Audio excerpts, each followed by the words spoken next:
আজকে নিয়ে এসেছি আমি অনেক বড় একটা বেল। আজকে বেলের একটু দারুণ রেসিপি করে দেখাবো। একটা চামচে করে আমি বেলের শাঁসগুলো বের করে একটা বাটির মধ্যে নিয়ে নিচ্ছি।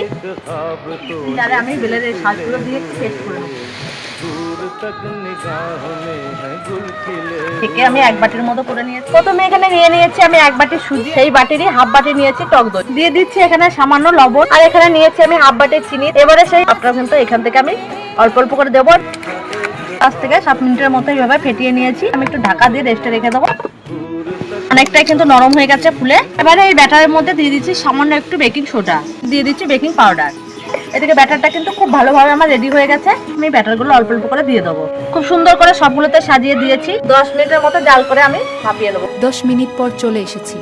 তো দেখুন ফুলে পুরো ফুলকো ফুলকো হয়েছে, কতটা সুন্দর, আর সহজেই দেখবেন উঠে আসবে। এইভাবে পাকা বেল দিয়ে বানিয়ে নিন, দেখতেও যতটা সুন্দর, খেতেও কিন্তু দারুণ লাগে।